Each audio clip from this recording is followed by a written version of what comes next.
పదవికి రాజీనామా చేయాలని చెప్పి నిర్ణయం తీసుకున్నాను అధ్యక్ష.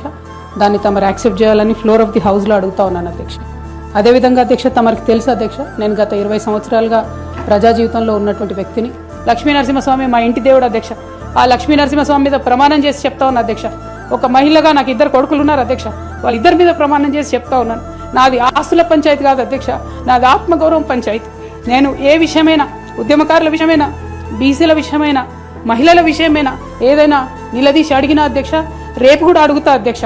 అందులో ఎట్టి పరిస్థితులలో కాంప్రమైజ్ అయ్యే విషయమే లేదు అధ్యక్ష.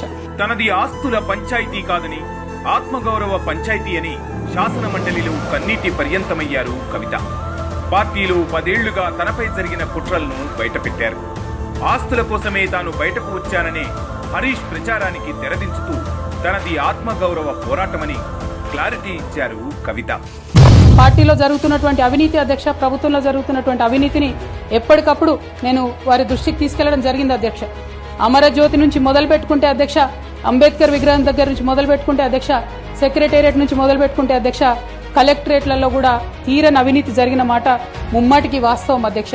దీనికి పెద్ద ఉదాహరణలు సిద్దిపేట, సిరిసిల్లలో కట్టినటువంటి కలెక్టరేట్లు 2 వచ్చినటువంటి మొదటి వర్షానికే 2 కూడా మునిగిపోయినాయి అధ్యక్ష. ఆ విజువల్స్ అందరం కూడా మనం చూడడం జరిగింది. ఇక సిద్దిపేటలో, సిరిసిల్లలో కట్టిన కలెక్టరేట్లకే దిక్కు లేకపోతే మొత్తం రాష్ట్రంలో కట్టినటువంటి అన్ని బిల్డింగ్లు ఎట్లుంటాయన్న విషయాన్ని కూడా ఒకసారి తెలంగాణ ప్రజల 10 ఏళ్ల పాలన అవినీతిమయం. ఇది ఎవరో చెప్పింది కాదు, కేసీఆర్ ముద్దుల తనయ కవిత చెప్పిన నిప్పు లాంటి నిజం. కాళేశ్వరం ప్రాజెక్టు నుంచి విద్యుత్ కొనుగోలు ఒప్పందాలు, పాలమూరు రంగారెడ్డి ప్రాజెక్టు, ఇలా భారీ ప్రాజెక్టుల్లో బీఆర్ఎస్ వేల కోట్ల అవినీతికి పాల్పడింది. ఇది సమాజానికి తెలిసిన నిజం. తాజాగా కేసీఆర్ ప్రభుత్వంలో జరిగిన మరికొన్ని స్కామ్లను శాసన మండలి సాక్షిగా బయటపెట్టారు కేసీఆర్ కుమార్తె కవిత. అమరజ్యోతి, అంబేద్కర్ విగ్రహం, సెక్రటేరియట్, కలెక్టరేట్ల నిర్మాణాల్లో జరిగిన అవినీతి గుట్టు విప్పారు కవిత. అదేవిధంగా టీఆర్ఎస్ నుండి బీఆర్ఎస్ గా మారుస్తామనేటటువంటి ఒక కీలకమైన నిర్ణయం తీసుకోవడం జరిగింది అధ్యక్ష. ఆనాడు కూడా ఆ మీటింగ్ నేను అటెండ్ అవ్వలేదు అధ్యక్ష.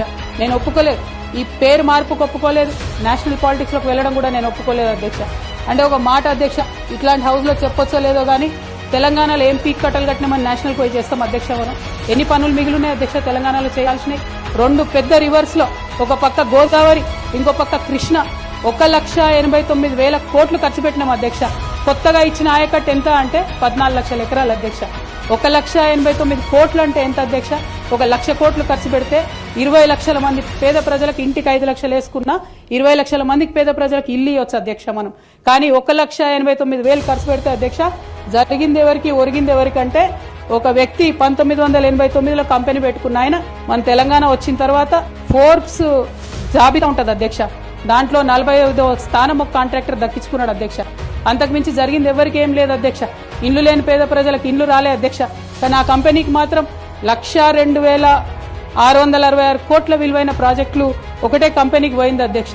తెలంగాణను అద్భుతంగా తీర్చిదిద్దామని బీఆర్ఎస్ చేసుకుంటున్న ప్రచారం ఫేక్ అని కేసీఆర్ కుమార్తె కవిత బీఆర్ఎస్ పార్టీ వైఖరిని ఎండగట్టారు. రాష్ట్రంలో ఏమంత పీకి కట్టలు కట్టామని, జాతీయ స్థాయికి పోదామనుకున్నారని కడిగి పారేశారు.